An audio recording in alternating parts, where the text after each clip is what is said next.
अक्सर जब रेलवे स्टेशनों का जिक्र होता है ना, हाँ। तो सबसे पहले दिमाग में क्या आता है? हम्म। मतलब नई दिल्ली की वो भारी भीड़, या फिर हावड़ा ब्रिज के पास का वो विशाल जंक्शन। हाँ, या मुंबई का वो छत्रपति शिवाजी टर्मिनस, पटरियों का ऐसा जाल जिसे देखकर ही सिर चकरा जाए। बिल्कुल। लेकिन आज की इस विस्तृत चर्चा में हमारा जो मिशन है ना, वो किसी बहुत बड़े महानगर या गगनचुंबी इमारतों वाले शहर को खोजना नहीं है। हाँ, तो आज हम कुछ अलग दिशा में जा रहे हैं। एकदम अलग। आज हम बात करने वाले हैं एक ऐसे रेलवे स्टेशन की जो आकार में भले ही बहुत छोटा हो, लेकिन इसका सांस्कृतिक, भौगोलिक और रणनीतिक महत्व बहुत विशाल है। जी, और ये स्टेशन है कौन सा? यह है पेंड्रा रोड रेलवे स्टेशन। तो चलिए इसे थोड़ा विस्तार से समझते हैं कि हमारे पास जो स्रोत हैं वे कैसे इस छोटे से स्टेशन की एक बहुत बड़ी कहानी बयां करते हैं। और यहाँ जो बात सबसे आकर्षक है वो ये है कि हम अक्सर स्टेशनों को सिर्फ ट्रेन पकड़ने की जगह मान लेते हैं। सही बात है। लेकिन अगर गहराई से देखें तो रेलवे स्टेशन सिर्फ ईंट पत्थर के ढांचा नहीं होते, बल्कि वे पूरे क्षेत्र की अर्थव्यवस्था, संस्कृति और यात्रा का एक बहुत ही महत्वपूर्ण प्रवेश द्वार होते हैं। बिल्कुल, एक प्रवेश द्वार जो पूरे इलाके को जोड़ता है।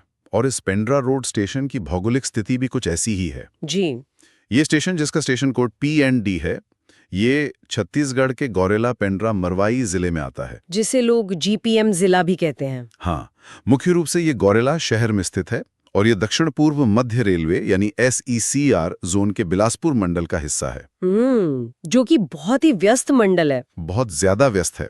लेकिन एक तथ्य जिसने मुझे सच में चौंका दिया और थोड़ी हैरानी भी हुई, वो ये कि स्टेशन में केवल 3 प्लेटफॉर्म हैं। सिर्फ 3 प्लेटफॉर्म? हाँ, मतलब सोचकर ही कौतूहल होता है कि जो स्टेशन एक पूरे जिले को जोड़ रहा है, वहाँ केवल 3 प्लेटफॉर्म है। अगर हम ऐसे व्यापक संदर्भ में देखें न, तो ये किसी लॉजिस्टिक अजूबे से कम नहीं है। कैसे? देखिए, मात्र 3 प्लेटफॉर्म वाला ये स्टेशन पेंड्रा और उसके आसपास के पूरे क्षेत्र को भारत के विशाल रेल नेटवर्क से जोड़ने वाली धुरी के रूप में काम करता है। क्योंकि बिलासपुर मंडल अपने आप में माल ढुलाई या फ्रेट ट्रैफिक के लिए बहुत ज्यादा व्यस्त रहता है, और उस भारी ट्रैफिक के बीच ये छोटा सा स्टेशन इतनी बड़ी जिम्मेदारी उठा रहा है। एक जिम्मेदारी जो यात्रियों की सुविधाओं से भी जुड़ी है। बिल्कुल। अगर एक यात्री के नजरिए से देखें तो यहाँ वो सारी चीजें मौजूद हैं जो एक अच्छी यात्रा के लिए जरूरी हैं।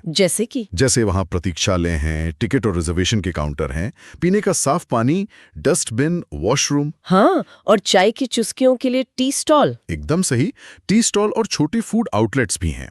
इसके अलावा एक प्लेटफॉर्म से दूसरे तक जाने के लिए फुटओवर ब्रिज भी मौजूद है। और तकनीकी रूप से देखा जाए तो ये एक NSG4 श्रेणी का स्टेशन है। NSG4? हाँ, यानी नॉन सबर्बन ग्रुप 4, जिसका अर्थ है कि यहाँ यात्रियों के लिए लगभग सभी बुनियादी और आवश्यक सुविधाएं सुनिश्चित की गई हैं। मतलब ये स्टेशन रेलवे के लिए यात्रियों की संख्या और कमाई दोनों के मामले में एक अहम जगह है। बिल्कुल, और इससे एक महत्वपूर्ण सवाल उठता है जो सुविधाओं से ही जुड़ा है। कैसा सवाल? कि कैसे आज के समय में छोटे स्टेशन भी समावेशी और सुलभ यात्रा अनुभव को प्राथमिकता दे रहे हैं। समावेशी मतलब इंक्लूसिव? जी, मेरा मतलब विशेष रूप से पार्किंग और दिव्यांगजनों या बुजुर्गों के लिए उपलब्ध व्हीलचेयर सुविधा से है। हाँ, ये बहुत जरूरी है। क्योंकि अगर ये सुविधाएं न हो तो समाज का एक बड़ा वर्ग आसानी से यात्रा नहीं कर पाएगा। रैंप और व्हीलचेयर का होना इस बात का प्रमाण है कि ये स्टेशन हर किसी के लिए सुलभ है। और ये सुविधाएं इसलिए भी मायने रखती हैं क्योंकि यहाँ से बहुत सी अहम ट्रेनें गुजरती हैं। यहाँ एक बहुत ही दिलचस्प बात सामने आती है, कनेक्टिविटी को लेकर। हाँ, बिलासपुर कटनी रेल लाइन पर इस स्टेशन की रणनीतिक स्थिति बहुत मजबूत है। अगर हम प्रमुख ट्रेनों की बात करें तो यहाँ से अमरकंटक एक्सप्रेस, सारनाथ एक्सप्रेस और छत्तीसगढ़ संपर्क क्रांति जैसी लंबी ट्रेनें गुजरती हैं। हीराकुंड एक्सप्रेस और दुर्ग जम्मू तवी एक्सप्रेस भी तो है। एकदम, और साथ ही दुर्ग नौतनवा एक्सप्रेस भी। तो ये जो कनेक्टिविटी का जाल है, ये सच में हैरान करता है। और ये ट्रेनें कितनी अहम है इसका विश्लेषण करना भी जरूरी है। बिल्कुल। ये स्टेशन यहाँ से रायपुर, बिलासपुर, दुर्ग तो जाता ही है, साथ ही भोपाल, जबलपुर और सीधे दिल्ली और अमृतसर जैसे बड़े शहरों के लिए भी ट्रेनें मुहैया कराता है। मतलब ये सीधे उत्तर भारत और देश की राजधानी से जुड़ा है। जी, ये एक छोटे से जिले को सीधे इन बड़े केंद्रों से जोड़कर एक लाइफलाइन का काम कर रहा है। एक लाइफलाइन जो व्यापार और शिक्षा दोनों के लिए दरवाजे खोलती है। सही कहा। लेकिन तो इस सब का असल मतलब क्या है? इतनी तगड़ी कनेक्टिविटी सिर्फ एक छोटे से जिले के लिए?